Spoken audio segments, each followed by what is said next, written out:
Olá, tudo bem? Paz. Tenho uma palavra de Deus para compartilhar com você na reflexão de 1º de julho. Chegamos ao segundo semestre. Glória a Deus. Reiniciando a meditação no Novo Testamento, Mateus. Seguindo esse plano de leitura, nós meditamos no Novo Testamento 2 vezes ao ano e no Antigo Testamento uma vez. Leitura do dia em Mateus, capítulos 1 e 2, e também em segundo livro dos Reis, capítulos 9 e 10. Nós vamos refletir sobre Jesus Cristo, o plano para salvar. Diz assim, Mateus 1, 18 a 25, de 18 a 25, Mateus 1, de 18 a 25, na santa e poderosa palavra de Deus. Ora, o nascimento de Jesus Cristo foi assim, que estando Maria, sua mãe, desposada com José, antes de se ajuntarem, achou-se ter concebido do Espírito Santo. Então José, seu marido, sendo justo e a não queria infamar, intentou deixá-la secretamente. E pensando ele nisto, eis que em sonho lhe apareceu um anjo do Senhor, dizendo: José, filho de Davi, não temas receber a Maria, tua mulher, porque o que nela está gerado é do Espírito Santo, e dará à luz um filho, e chamarás o seu nome Jesus, porque ele salvará o seu povo dos seus pecados. E tudo isto aconteceu para que se cumprisse o que foi dito da parte do Senhor pelo profeta, dizendo: e que a virgem conceberá, e dará à luz um filho, e chamarão o seu nome Emanuel, que traduzido é Deus conosco. E José, despertado do sono, fez como um anjo do Senhor lhe ordenara, e recebeu a sua mulher, e não a conheceu, até que deu à luz seu filho primogênito, e pôs-lhe por nome Jesus. Muito bem. Eu preciso começar, não tem como ser diferente, do contexto. Por quê? Versículo 1 nos diz assim: livro da geração de Jesus Cristo, filho de Davi, filho de Abraão.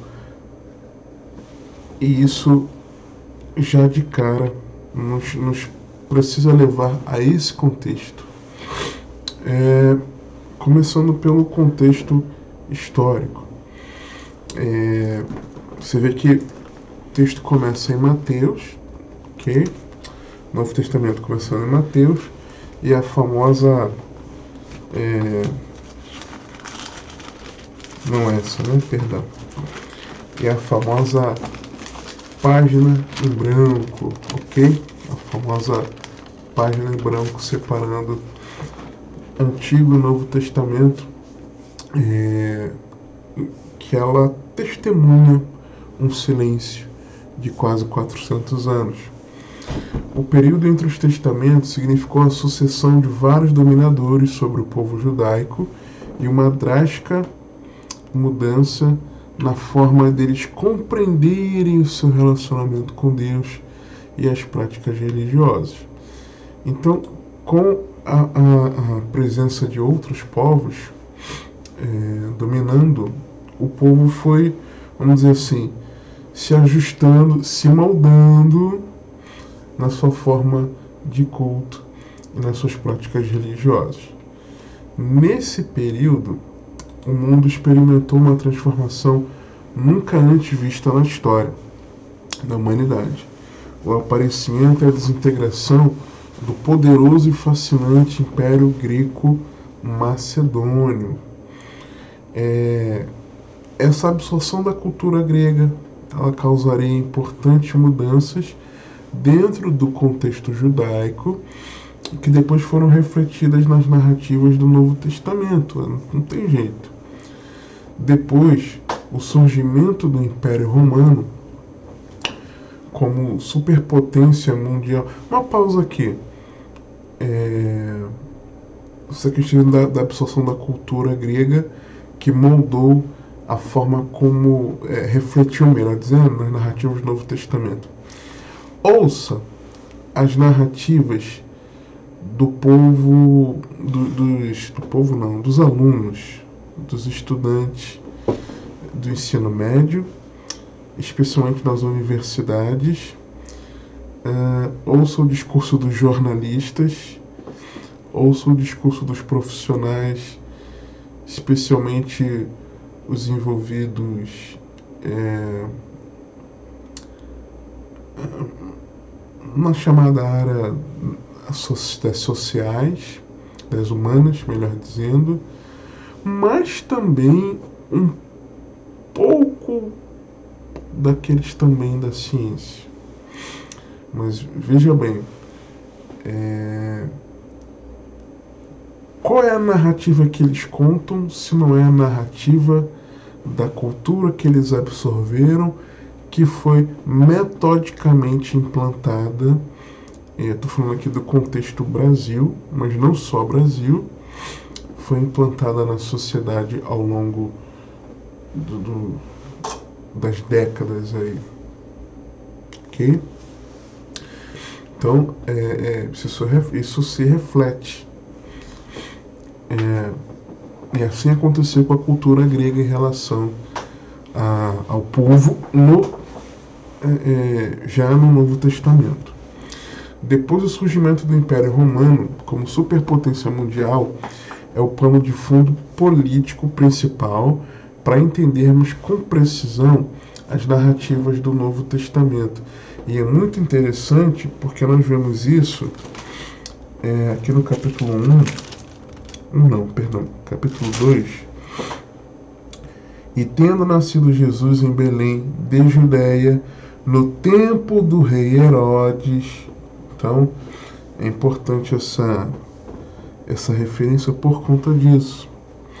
Você tem ali uma datação, né? uma referência ao pano de fundo político. Mas vamos continuar lá. Então, o processo de helenização da cultura grega e o posterior domínio de Roma transformaram de forma sensível o judaísmo. A cultura grega, ela deu o grego como o idioma mais falado naquela época, e o governo romano pavimentou o ir e vir para que o reino de Deus fosse propagado até os confins. E isso foi bom para a expansão do evangelho, tá? Era chegada a plenitude dos tempos para que Jesus, o Messias, o Filho de Deus, viesse ao mundo em forma humana para nos salvar dos nossos pecados, ok? O plano para salvar. O Cânon, o último livro do Cânon hebraico, vamos dizer assim, do conjunto de livros sagrados hebraicos, Crônicas termina com a narrativa da queda de Jerusalém. Na nossa Bíblia, a ordem termina em Malaquias, ok? Mas no Cânon hebraico não, termina em Crônicas. São os mesmos nossos livros do Antigo Testamento, mas a ordem não é a mesma exatamente. Então, termina com a narrativa de queda de Jerusalém. O fim do reino do sul, Judá, no cativeiro, o retorno do exílio, com o edito do rei Ciro da Pérsia. Então, quando o texto faz algumas referências aqui, a questão da deportação para a Babilônia, e depois da deportação para a Babilônia, tem tudo a ver com o que tinha sido falado por último, vamos dizer assim, tá? Já Malaquias, o último escrito profético da Bíblia hebraica e o último livro, de acordo com a ordem na organização nas versões traduzidas, anuncia a vinda de um segundo tipo de Elias e do juízo final de Deus. claramente isso lá. Mas, se você está seguindo o plano de leitura, nós vamos chegar lá, tanto ao final de 2 Crônicas, como ao final de Malaquias. Não nos parece que tem uma suspensão no ar, um suspense no ar, como se tivesse uns 3 pontinhos, as reticências.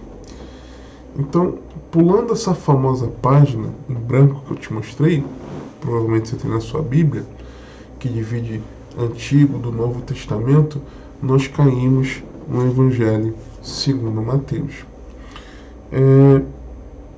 Os evangelhos Mateus, Marcos e Lucas apresentam perspectivas parecidas sobre a vida e obra de Cristo, podendo ser vistos em conjunto.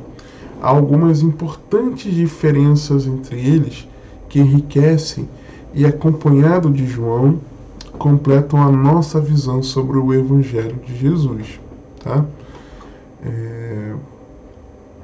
E esses 3 são chamados dos sinóticos, né? Da mesma sinopse, perspectivas parecidas. E aí, é interessante Marcos 1, 14 e 15. Gostaria de ler com você.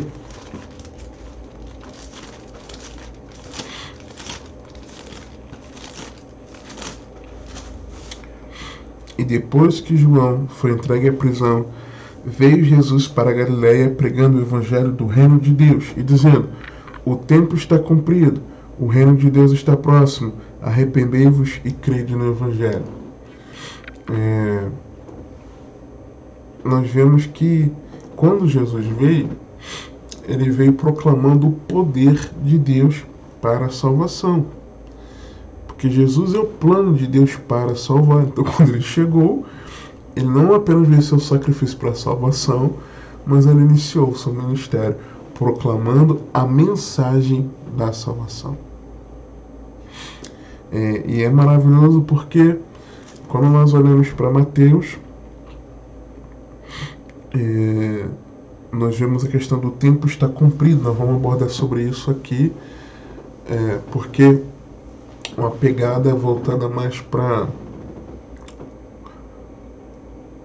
os judeus, tá? O reino de Deus está próximo, apontando para Marcos, porque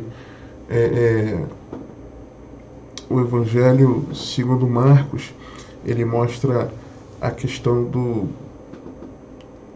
do servo sofredor, daquele que voltado para os romanos, vamos dizer assim, mostra muito da obediência do Senhor, tá? Então o reino de Deus está próximo, o rei que abriu mão da sua glória para servir, mas que ao ressuscitar e subir aos céus, recebe o reinado. Arrependei-vos, nos apontando para Lucas, falando da humanidade, porque o Evangelho segundo Lucas, ele, vamos dizer assim, ele aponta mais para essa humanidade do Senhor, para a questão da sabedoria, porque ele foi escrito mais para os gregos, que tinham esse maior interesse. E crede no Evangelho nos remete a João, porque é o Evangelho que o volto escrito, né, mais especificamente para a igreja, para toda a humanidade, mas mais especificamente para a igreja, traz Jesus como Deus. Então, aquele que nós devemos crer, tá? Então, vemos isso em Marcos 1, 14 e 15. E é interessante essa ordem. O tempo está cumprido. Mateus, o primeiro na ordem do nosso Quena. O reino de Deus está próximo. Marcos, o segundo na ordem. Arrependei-vos. Lucas, o terceiro na ordem. E crede no Evangelho. João, o quarto nessa ordem. E esse entendimento de Marcos 1,15 como sendo a revelação dos 4 evangelhos, e na ordem em que estão dispostas aqui no nosso cânon, aprendi isso E depois que eu vi isso, assimilei, eu concordo, entendo exatamente assim como meu pastor Alan Caprilhas já compartilhou, inclusive em pregações, ensinos, ok? A respeito. Então, Mateus, o evangelho mais nobre, escrito para os judeus, enfatizando Jesus como rei, apresentando como Senhor e revelando a sua autoridade. Prova aos judeus que o homem Jesus é o Messias prometido, sempre citando o Antigo Testamento. Vamos ver isso aqui. Marcos, o evangelho mais curto, escrito para os romanos, enfatizando Jesus como servo, apresentando como exemplo, revelando a sua obediência. Mostra Jesus como filho obediente de Deus, o rei que veio para ser servo. Apresenta Jesus como servo poderoso de Deus aos romanos. Lucas, o evangelho mais longo, escrito para os gregos, enfatiza Jesus como homem, apresenta-o como amigo e revela a sua sabedoria. Retrata para os gregos que buscam sabedoria acima de tudo, Jesus como o mais sábio dos mestres, com incomparável ensino. Apresenta Jesus como o homem perfeito aos gregos e aos gentios. João é o evangelho mais profundo, escrito para toda a humanidade, especialmente igreja, enfatizando Jesus como Deus, apresentando como Salvador e revelando a sua divindade. João revela Jesus como Filho de Deus e revela ao Pai no Filho de Deus, pois ele é Deus. Quando os evangelhos foram escritos, os testemunhos mais antigos da igreja contam que Mateus é o mais antigo, que foi o primeiro escrito e compartilhado. Então existe essa ala desse entendimento. Eles contavam que Mateus, segundo os mais antigos da igreja, contavam que Mateus publicou entre os hebreus um evangelho escrito na própria língua deles, enquanto Pedro e Paulo anunciavam Cristo em Roma.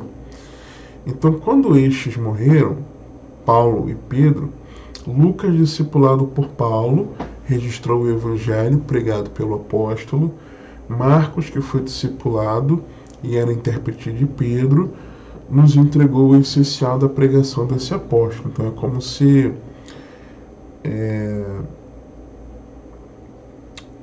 o evangelho segundo Marcos, na verdade, é o evangelho segundo Pedro, tá? E por último, o apóstolo João produziu segundo seu próprio relato. Produziu o evangelho segundo seu próprio relato. Há quem defenda que Marcos teria sido o primeiro evangelho a ser escrito por volta do ano 63. Então existem esses entendimentos. Não, Mateus primeiro, não, Marcos primeiro, tá? O mais curto e conciso, Marcos, servindo de base para Lucas e Mateus, usam esse argumento. Não, Marcos foi escrito primeiro porque ele era o mais curto e o mais objetivo, então ele acaba servindo como base para Lucas desenvolver e para Mateus desenvolver. É um dos argumentos. Qual é o outro argumento que eles usam para dizer que Marcos foi escrito primeiro? Que apesar de ser mais curto, as narrativas possuem mais detalhes do que os mesmos relatos nos demais evangelistas. E que Mateus e Lucas, o que eles fizeram? Eles abreviaram as narrativas contidas em Marcos para incluir materiais inéditos, ok? Apesar da audiência gentílica, Marcos é o evangelista que preserva proporcionalmente a maior quantidade de expressões aramaicas. É muito interessante isso. E o estilo e a gramática que Marcos utiliza são mais rudimentares, sendo possível que Mateus e Lucas melhoraram o texto de Marcos. Então são esses argumentos para dizer que Marcos foi escrito primeiro. Quem escreveu este evangelho que estamos lendo? Evangelho de Jesus segundo Mateus. Mateus, também chamado Levi, que trabalhava em Cafarnaum como publicano, coletor de impostos para o Império Romano. Há quem diga que talvez por isso o Evangelho segundo Mateus é o evangelho que mais fala sobre dinheiro. O judeu que exercia essa atividade de publicano, cobrador de impostos, ele era odiado por seus compatriotas, pois era considerado ladrão e traidor do povo israelita. Ele tinha uma porção, cobrava imposto. Parte desse imposto ficava retido para ele. Só que essa parte que ficava retida para ele, ao invés dele dizer que era só isso, o publicano colocava mais um tanto. Então ele acabava roubando da população. Então a população odiava, os consideravam traidores da nação. Mateus deixou tudo para seguir ao Senhor e fez parte dos 12 apóstolos de Cristo. Esse é visto como o verdadeiro início do Novo Testamento, por conta da forte ligação, vamos dizer assim, recheado de referências com o Antigo Testamento, onde nós vemos que as profecias sobre o Messias são plenamente cumpridas em Cristo. Ele apresenta um tom judaico, referindo-se a vários costumes, sem explicar, como se os leitores já estivessem familiarizados, conhecessem esses costumes. Então não preciso ficar explicando, os meus leitores conhecem a respeito. Estou só trazendo, fazendo um ponto de contato, ilustrando para eles entenderem. Inclusive referindo-se constantemente a Jesus como filho de Davi. Então os israelitas constantemente sabendo, filho de Davi, filho de Davi, filho de Davi, filho de Davi, sobre o que estava sendo falado. O descendente de Davi que viria segundo a promessa de Deus. Tá? Enquanto Lucas, e aqui é importante também, se prestar atenção, enquanto Lucas registra a linhagem de Maria pelo parentesco de sangue consanguíneo de Jesus por meio de Natã, indo até Adão, o que Lucas está fazendo? Está identificando o Messias com a humanidade caída que ele veio salvar. É isso que Lucas faz. Já Mateus coloca a genealogia de Jesus, omitindo algumas gerações, por José, o pai jurídico, logo aqui no início do seu evangelho. Para quê?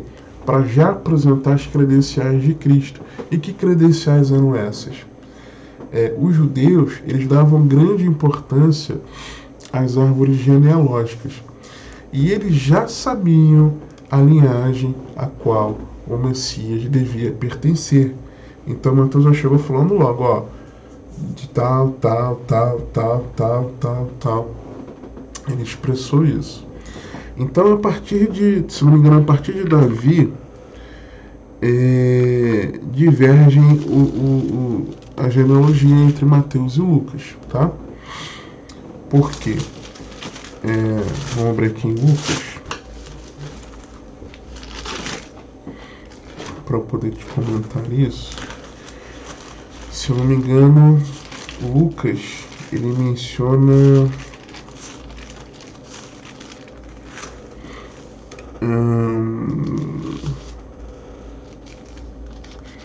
a partir de Natã.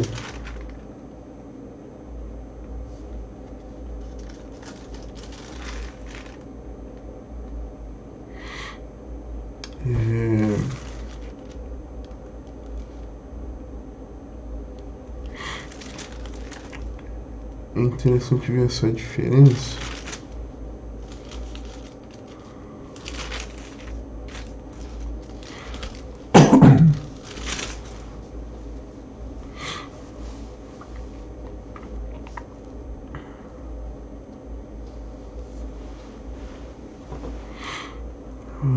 Vou achar. Assim, no versículo 31 de Lucas 3, ele já chama Davi como o filho descendente, Natã como descendente de Davi. Já aqui em Mateus, ele coloca como Salomão, Para quê? Porque vai chegar um momento que, por um lado, por Natã ou por Salomão, Jesus é o descendente de Davi. Só que aqui no caso de Mateus, para fazer essa genealogia pelo parentesco jurídico, vamos chamar assim, ele segue por Salomão. Já por meio da linhagem de Maria, ele chega ao parentesco sanguíneo, tá? De Natã. E é interessante, não sei se eu vou achar aqui fácil agora também,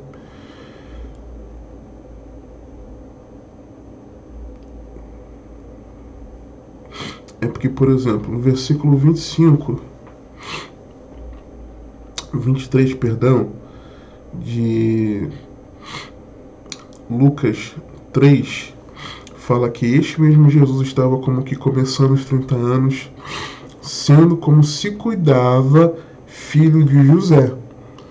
Ou seja, e de Eli, né? José de Eli. Só que Eli não era o pai de José. Porque aqui em Mateus, é importante isso, Mateus, capítulo 1, verso 16, e Jacó gerou a José. Mas em Lucas 3:23 fala, sendo como se cuidava filho de José e José de Eli. José de Eli. Por quê? Porque Eli era o pai de Maria. Então essa genealogia aqui de Lucas era para ter um foco mais em Jesus como filho do homem. Então vai falar do parentesco consanguíneo. Então, por mais que ele fale aqui, seja do parentesco de Maria, em Lucas, ele não cita aqui a Maria. Ele, na genealogia, claro, uma mulher. Mas cita o sogro de José, o pai de Maria. Ok? Para poder fazer essa ligação. Entendido? Então, por isso que ele faz isso aqui nessa genealogia de Mateus. Porque os judeus eram muito apegados, davam muita importância à questão da árvore genealógica. E olha, você não sabe como eu fiquei maravilhado com a palavra de Deus ao meditar na genealogia aqui de Jesus, em Mateus. Além das coisas que eu já fui aprendendo ao longo do tempo.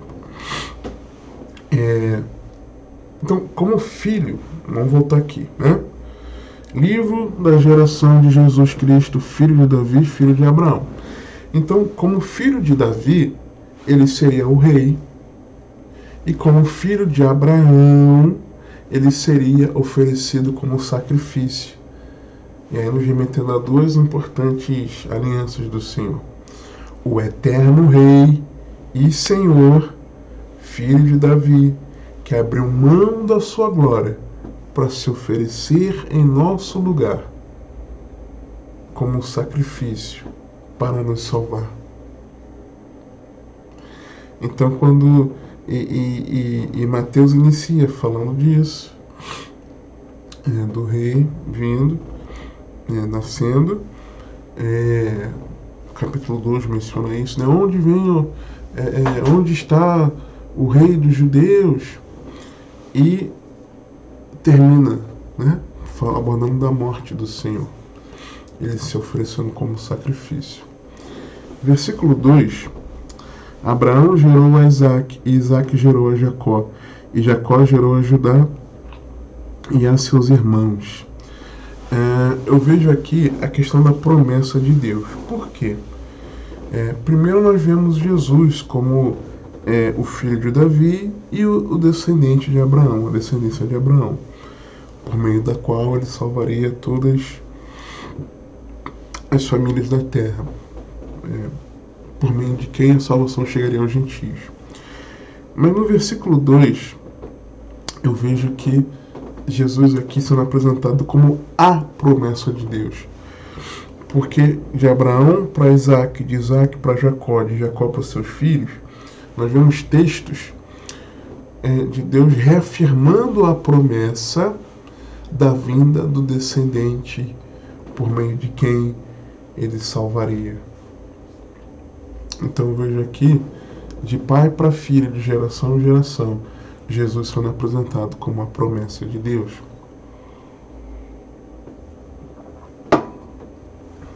O Salvador veio, por amor, Deus deu o seu Filho unigênito, para que todo aquele que em Jesus, o Cristo, crer, seja desviado da ira vindoura, mas tenha vida eterna.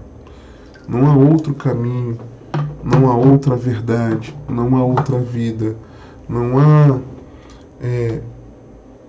outro Redentor, não há outro mediador entre Deus e os homens, senão Cristo, Jesus Cristo, homem.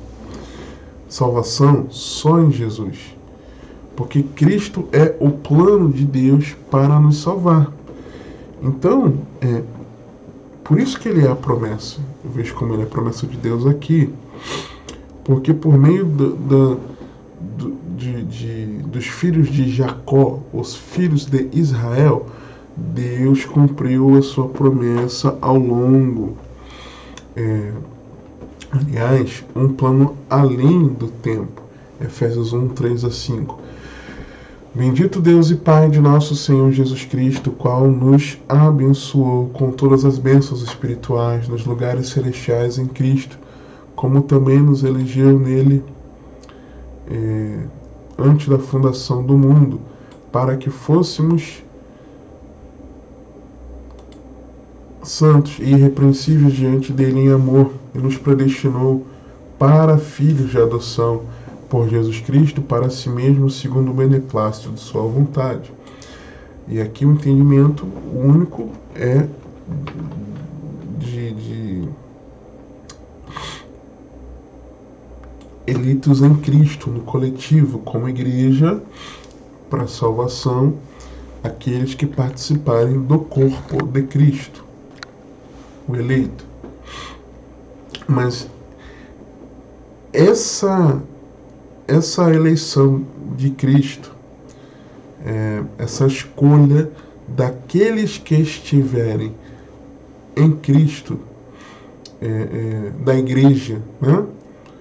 Que é corpo de Cristo para a salvação da igreja, dos discípulos de Cristo, é algo que está além do tempo. Antes da fundação do mundo, Deus já queria salvar a humanidade. Só que por mais que seja um plano além do tempo, é um plano que seguiu o curso da história. 1 Pedro 1, 9 a 11.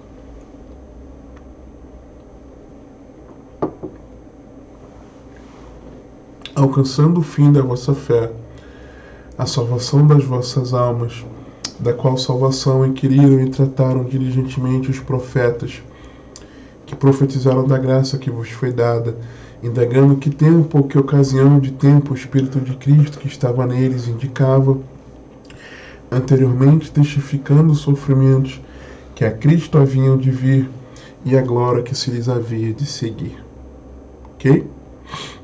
Então, é algo que os profetas conheciam ao longo da história. Jesus, por que eu digo que a promessa de Deus, pelo verso 2?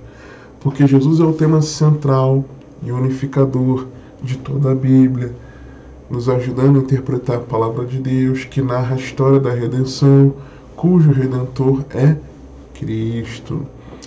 Na preparação do Antigo Testamento, a manifestação dos Evangelhos, a pregação em Atos por meio da igreja, a explicação por meio das epístolas, com os ensinamentos de Cristo aplicados no contexto da nova aliança pelos apóstolos, e em Apocalipse a consumação, tá? No verso 3, e Judá gerou de Tamar a Pérez e a Zerá, e Pérez gerou a Esrom, e Esrom gerou a Arão. Eu vejo aqui Jesus como leão da tribo de Judá. Tem a referência lá de Gênesis 49, a quem os filhos de Israel deveriam se posicionar, mas também a referência lá de Apocalipse, do leão, tá? Então veja aqui como Jesus, o leão da tribo de Judá.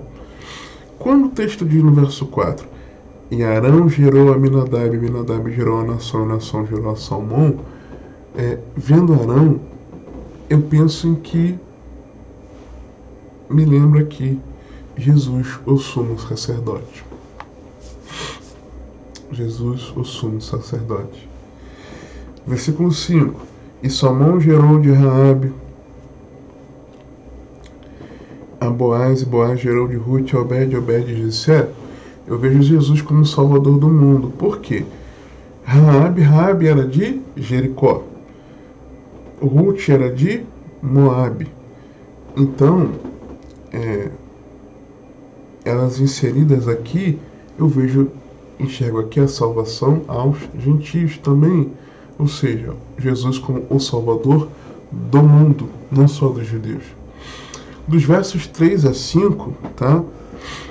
Eu vejo algo muito importante aqui, 3 e 5, que é o quê? Que Jesus é tudo em todos. Porque quando Jesus inclui Tamar, Raabe e Ruth, mulheres na genealogia, isso me mostra claramente, e também a questão dos gentios, me mostra claramente, me lembra aqueles textos que Cristo é tudo em todos. Homens, mulheres, gregos, judeus e gentios, servos e livres. Então tem que ter uma teologia da minoria. Tá?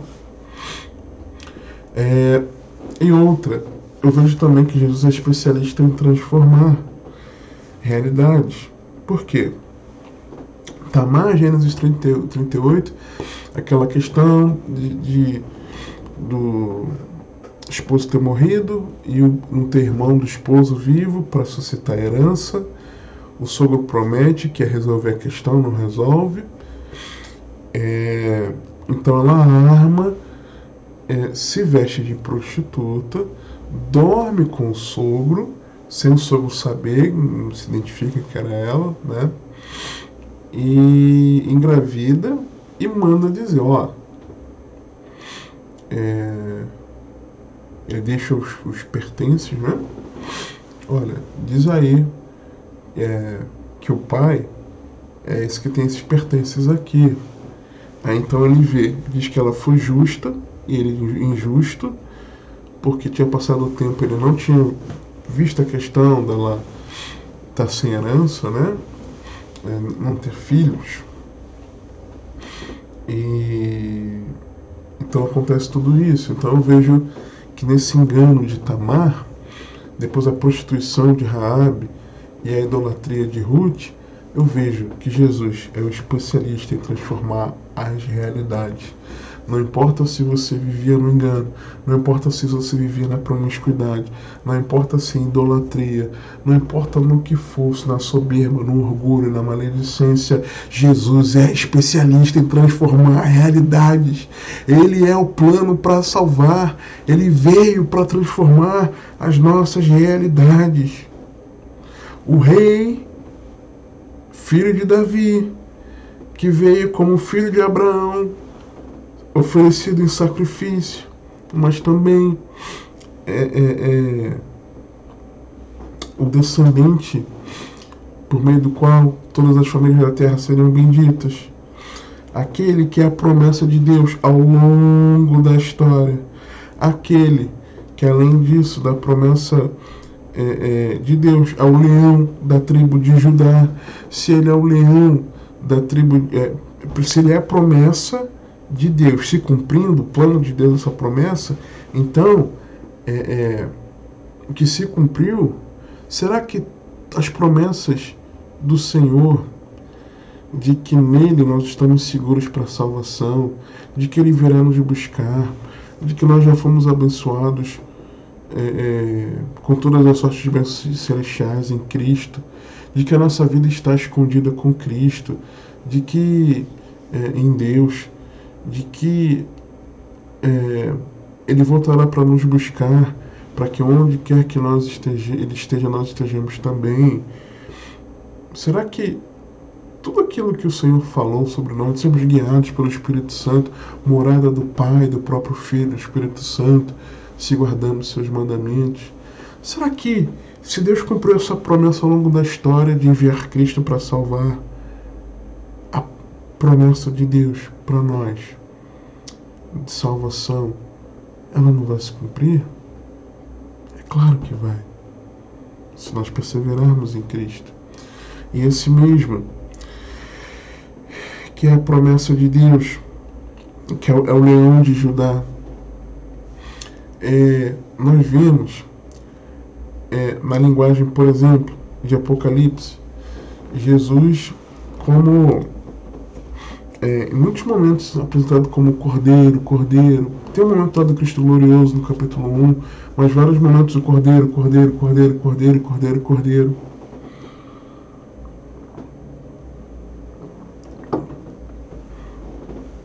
Mas quando chega em Apocalipse capítulo 5, ali na questão dos selos, do livro selado, Jesus é retratado como leão da tribo de Judá. O diabo anda ao nosso derredor, bramando como leão, rugindo como se fosse, buscando a quem possa tragar. Mas Jesus é o verdadeiro leão da tribo de Judá, diante do qual toda artimanha, toda fortaleza, toda altivez, tudo isso é desfeito pelo poder do rugido do leão. O poderoso Deus.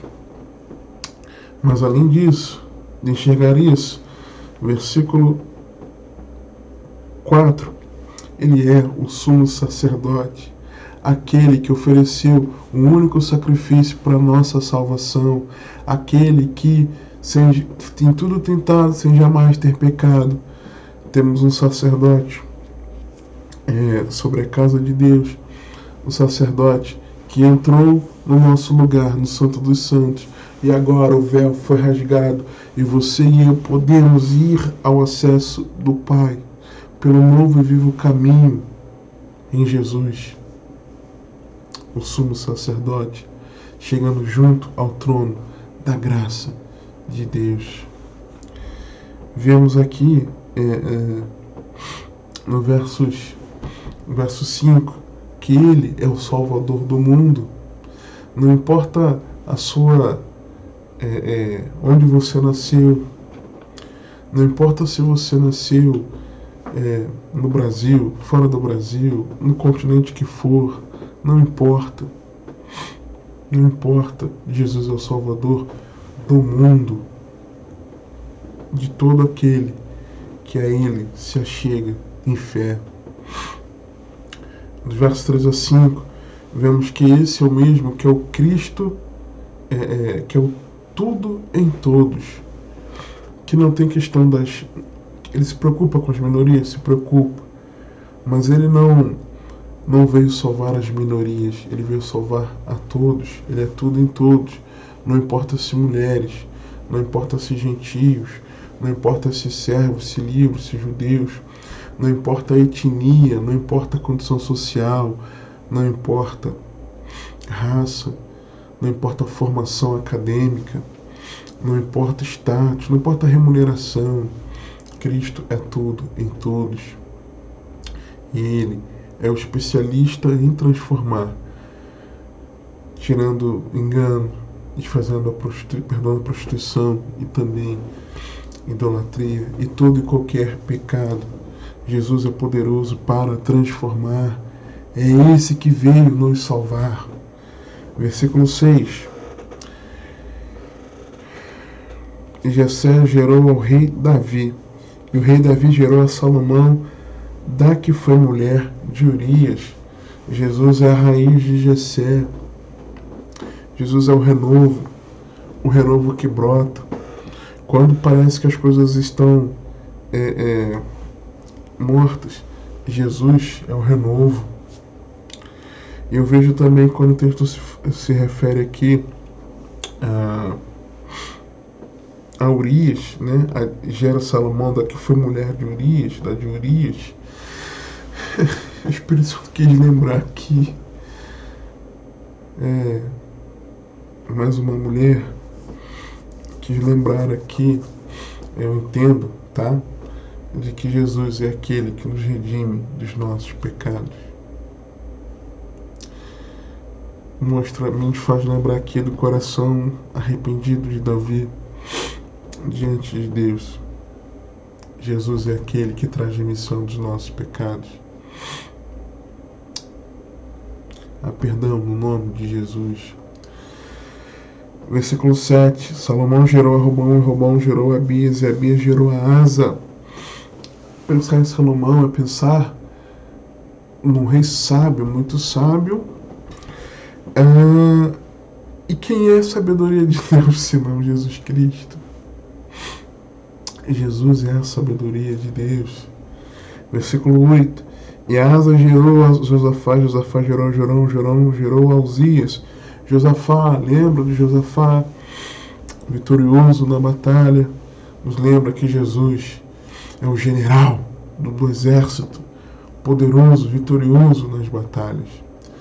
Versículo 9, quando vimos que Uzias gerou a Jotão, Jotão gerou a Acás gerou a Ezequias. Quem é Uzias? Isaías 6, verso 1. No ano da morte do rei Uzias, eu vi o Senhor assentado no alto sublime trono. Ver aqui Uzias me lembra de que no ano que esse rei morreu, Isaías viu o Senhor no alto sublime trono. E os evangelhos nos apontam que é de Cristo que ele está se referindo. Jesus é o rei assentado no alto e sublime trono. Ele é o Rei dos Reis, o Senhor dos Senhores, aquele que está sentado no alto sublime trono. Ele escolheu o meu e o teu coração para também poder habitar.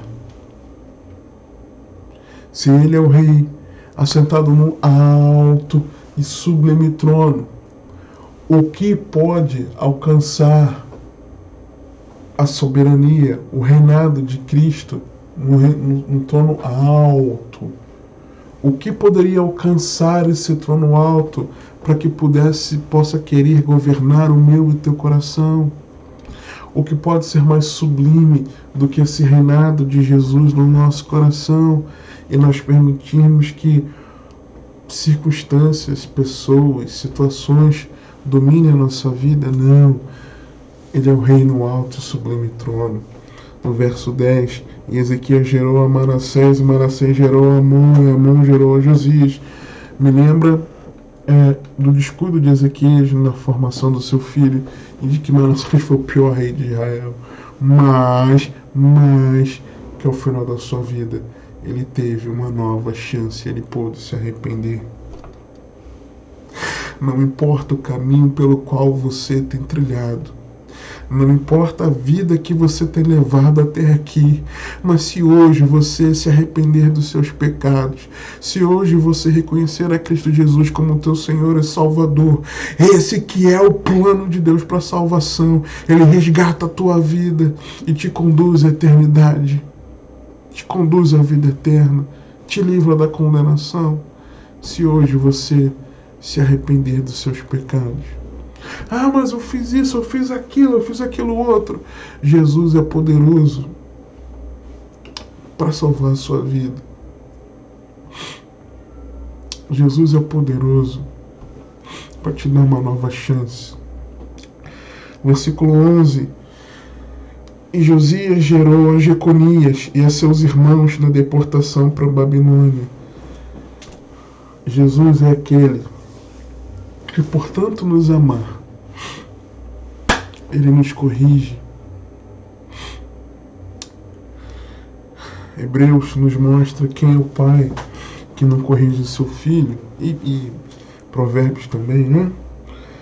Mas Hebreus fala especificamente, além da correção de Deus como nosso pai, que devemos suportar, porque se não suportarmos, nós somos bastardos. Então eu vejo na ida do povo para o exílio, ida ao exílio, é que Ele é o Senhor que nos corrige. Nos corrige. Nós precisamos aprender as lições. Mas no verso 12, e depois da deportação para a Babilônia, Jeconias gerou a Salatiel, e Salatiel gerou a Zorobabel. Quando eu leio isso, depois da deportação, ou seja, a correção teve um tempo. Depois dos 70 anos, eles voltaram do cativeiro babilônico. Então Deus é o Deus que corrige, mas também é quem restaura. Tem restauração de Deus para a nossa vida, a nos colocar de pé, mediante o nosso arrependimento, o quebrantamento sincero. O tempo da correção termina. E Deus nos restaura. Ele faz a ferida e nos liga. Ainda que esse verso lá, famoso, eu já expliquei que eu vejo que é um outro contexto que está falando. Porque é Jesus, que é Deus dizendo, esse povo vem com aquela conversa fiada. Vinde e voltemos ao Senhor. Não é que o povo desejava aquilo, mas Deus estava dizendo que falsamente o povo iria dizer isso. Mas Deus é o que faz a ferida e liga. Corrige, mas restaura. Verso 13.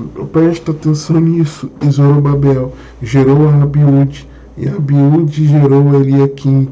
Eliaquim gerou a Azor. Quem foi Zorobabel? Zorobabel foi aquele que lançou os alicerces na reconstrução do templo. Quando eles retornaram, nós tivemos ali 3 retornos, praticamente, em anos diferentes, mas com Zorobabel lançou os alicerces e reedificou o templo.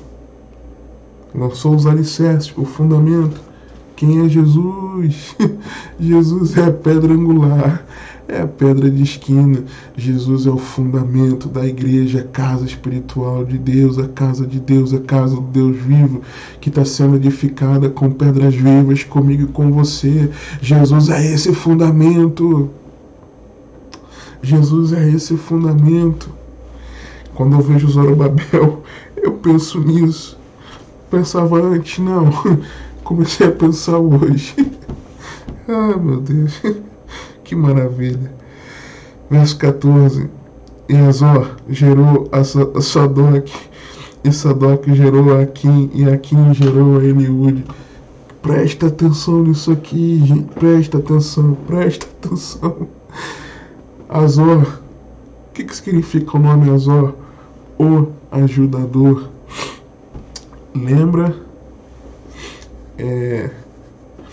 Até o fim nos ajudará o Senhor.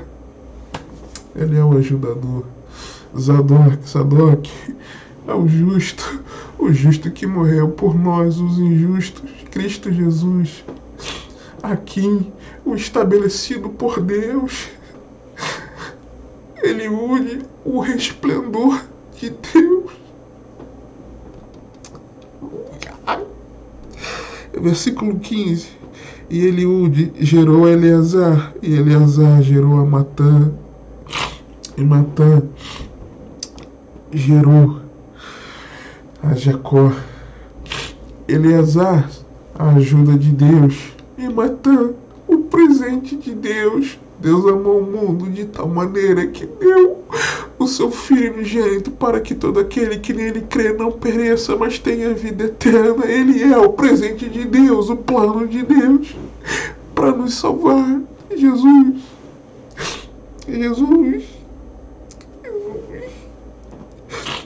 E Jacó gerou a José, marido de Maria, da qual nasceu Jesus, que se chama Cristo, o Deus que se fez homem, que abriu mão da sua glória, da sua prerrogativa divina, para vir a esse mundo ser como um de nós,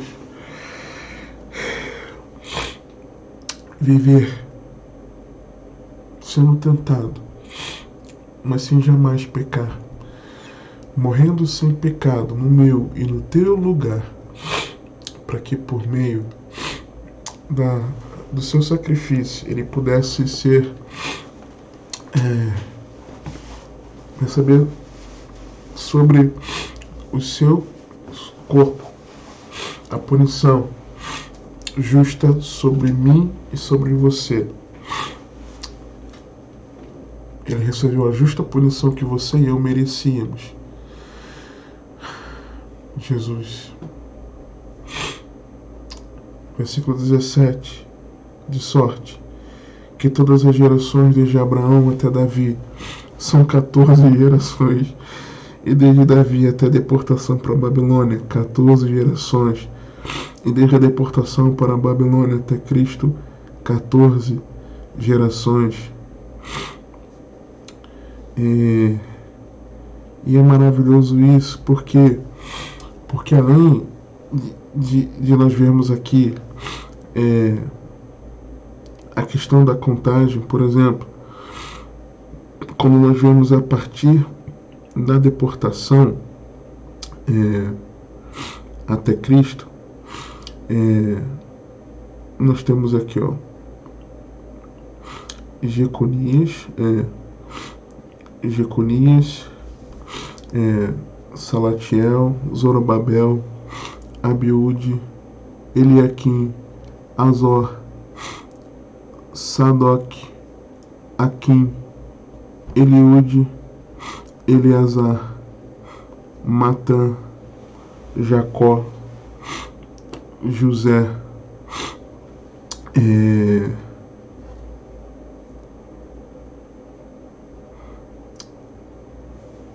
14.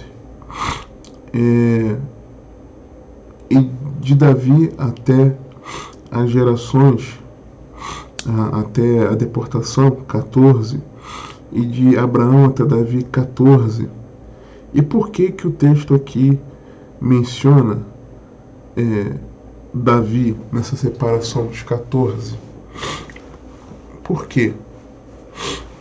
Porque, primeiro, 14, 14, 14, 42. 42 gerações, 42 etapas. Nos lembra das 42 jornadas dos peregrinos. Números 33. Mas são três, além de nos lembrar isso, essas jornadas, essas etapas, 42, nos lembra aqui 14, 14, 14, confirmado, o 14 confirmado 3 vezes, nos lembra o Deus Trino, Pai, Filho e Espírito Santo. O 14 3 vezes. Por que 14? E falando sobre Davi, porque Davi, o nome Davi em hebraico é escrito com 3 letras em hebraico: o Dalet, o Vav e a repetição do Dalet. É como se fosse no nosso português DVD. O Dalet, que simboliza o número 4, o Vav, que simboliza o número 6, e o Dalet novamente simbolizando o 4. 4 mais 6, 10, mais 4, 14. Confirmando neles que eram muito ligados nessa questão dos números, de que Jesus é o filho de Davi, o rei eterno prometido por Deus, o plano esperado para nos salvar. Jesus era o plano esperado que o anjo sabia. O anjo sabia. Verso 20 do capítulo 1. Vamos ler a partir do 18, né? Ora, o nascimento de Jesus Cristo foi assim, que estando Maria, sua mãe, desposada com José, antes de se ajuntarem, achou-se ter concebido do Espírito Santo. Então José, seu marido, sendo justo e não queria infamar, tentou deixá-la secretamente. E pensando ele nisto, eis que em sonho lhe apareceu um anjo do Senhor, dizendo: José, filho de Davi, não temas receber a Maria, tua mulher, porque o que está nela o que nela está gerado é do Espírito Santo, e dará à luz um filho, e chamarás o seu nome Jesus, porque ele salvará o seu povo dos seus pecados. O anjo sabia, José não sabia, ficou sabendo. Versos 22 e 23, nós vemos que os profetas sabiam. E tudo isto aconteceu para que se cumprisse o que foi dito da parte do Senhor pelo profeta, dizendo, em referência a Isaías 7,14, eis que a virgem conceberá e dará à luz um filho, e chamarão seu nome Emanuel, que traduzido é Deus conosco. Deus conosco. Os profetas aguardavam o Senhor. Nós vemos isso, por exemplo, quando o texto fala sobre o retorno do Egito, capítulo 2, versos 13 a 15. E tendo ele se retirado, eis que o anjo do Senhor apareceu a José no sonho, dizendo, levanta-te, toma o menino e sua mãe, e foge para o Egito, e demora-te lá até que eu te diga, porque Herodes há de procurar o menino para o matar. E levantando-se, ele tomou o menino e sua mãe de noite, e foi para o Egito. Depois, esteve lá até a morte de Herodes, para que se cumprisse o que foi dito da parte do Senhor pelo profeta, que diz, do Egito chamei o meu filho. Verso 19 e 21. Morto, porém, Herodes, eis que o anjo do Senhor apareceu no sonho a José no Egito, dizendo, levanta-te, toma o menino e sua mãe, e vai para a terra de Israel, porque já estão mortos os que procuravam a morte do menino. Então ele se levantou e tomou o menino e sua mãe e foi para a terra de Israel. O filho foi chamado ali, o Senhor Jesus. Quando vemos a referência à morte dos meninos, olha, versos 16 a 18. Então Herodes, vendo que tinha sido iludido pelos magos, irritou-se muito e mandou matar todos os meninos que havia em Belém e em todos os seus contornos de 2 anos para baixo, segundo o tempo que diligentemente inquirira dos magos. Então se cumpriu o que foi dito pelo profeta Jeremias, que diz, em Ramá se ouviu uma voz, lamentação, choro e grande pranto, Raquel chorando os seus filhos e não quer ser consolada, porque já não existe. Referência do Egito, Oséias 11:1, e do choro em Ramá, Jeremias 31:15. E a ida para Nazaré também, nós vemos que é o cumprimento profético, verso 22. E ouvindo que Arquelau reinava na Judéia, uma outra referência histórica, tá? Em lugar de Herodes, seu pai, receou ir para lá, mas avisado num sonho por divina revelação, foi para as partes da Galiléia, e chegou e habitou numa cidade chamada Nazaré, para que se cumprisse o que foi dito pelos profetas, ele será chamado Nazareno. Então os profetas também aguardavam esse plano de Deus. Os magos aguardavam. Capítulo 2, versos 1 e 2. E tendo nascido Jesus em Belém da Judéia, no tempo do rei Herodes, eis que os magos vieram do Oriente de Jerusalém, dizendo, onde está aquele que é nascido rei dos judeus?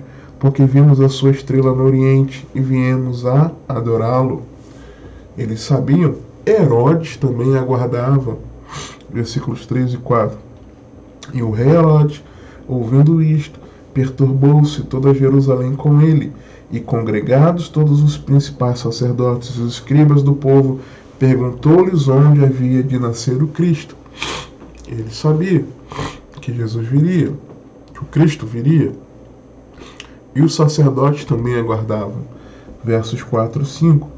E congregados todos os principais sacerdotes e os escribas do povo, perguntou-lhes onde havia de nascer o Cristo. E eles lhes disseram, em Belém de Judeia, porque assim está escrito pelo profeta.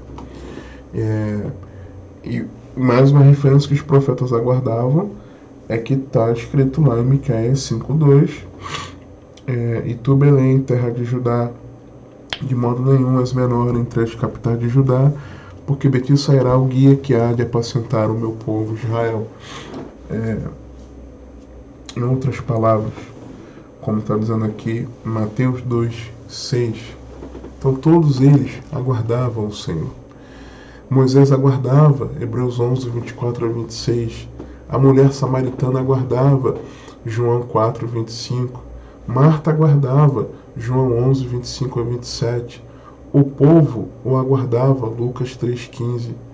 E você e eu? Será que nós temos expectativa pelo Salvador?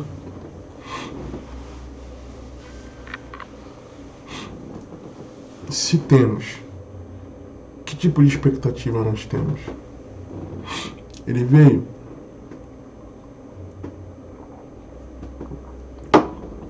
Ele vem a quem ele recorre e ele virá resgatar aqueles que a ele recorreram. Então, como? Como, então, desfrutar, ser alcançado por esse plano para nos salvar? Versículo 23, Lucas 1. Eis que a Virgem conceberá e dará à luz um filho, e chamarão seu nome Emanuel, que traduzido é Deus conosco. Como? É você chamando Jesus para habitar dentro de você, convidando Jesus para habitar em você. Por quê? Porque você reconhece que Ele veio te salvar dos seus pecados. Você reconhece a sua situação. Versículo 21. E darás um filho e chamarás o seu nome Jesus, porque Ele salvará o seu povo dos seus pecados. Você vai chamá-lo para habitar no teu coração, porque você reconhece que Ele veio te salvar dos seus pecados. Você quer ser a habitação morada de Deus, porque você reconhece que estava afastado dele por causa dos seus pecados. Você quer ter um relacionamento com Deus, porque você sabe que Jesus veio te reconciliar com o Pai. É dessa forma que você é alcançado pela salvação, pela fé em Jesus. Você crendo nele, você confiando nele e você se comprometendo com ele, para que para sempre ele habite dentro do teu coração. Jesus, o Emanuel, é o plano de Deus para nos salvar. Que o Senhor te abençoe e te guarde. Que Ele te conduza e governe sua vida, porque você tem acesso.